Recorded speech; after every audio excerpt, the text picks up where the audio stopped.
Движение – это жизнь, считает Бекболот Садыхов. Вот уже много лет в качестве транспорта он использует велосипед. От дома до его работы 5 километров, которые он проезжает за 20 минут. Бекболот работает инженером-программистом. Такой способ передвижения удивляет коллег и прохожих. Я приобрел велосипед в 2018 году. Многие удивляются, а некоторые не понимают меня. У нас просто есть такой стереотип, что если ты ездишь на велосипеде, то значит просто не можешь позволить себе машину. Но ведь это же забота о себе и своем здоровье в первую очередь. Бекболот уверен, что езда на велосипеде полезна для здоровья. Регулярные велосипедные прогулки – это эффективная профилактика кардиологических заболеваний. Они укрепляют иммунитет и повышают настроение. Помимо езды на велосипеде, Бекболот занимается плаванием.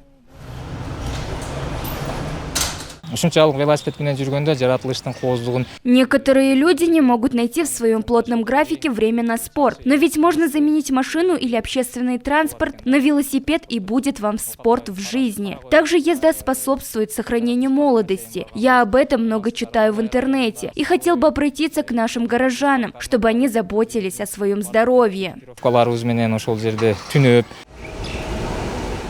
По словам Бекболота, автомобили являются источником загрязнения воздуха, поскольку они выделяют вредные вещества, такие как сажа и оксиды, серы и азота. Одним из серьезных плюсов популярности велосипедов является безвредность для экологии.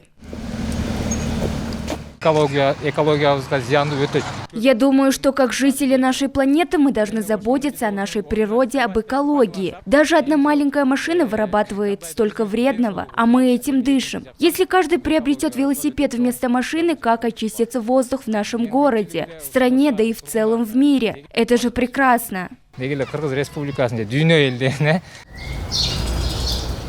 Бекболот очень любит природу нашей страны. 3 года назад он ездил на велосипеде по Иссык-Кульской области. Путешествие его длилось 6 дней. Его главной целью на данный момент – проехать на велосипеде все регионы нашей страны.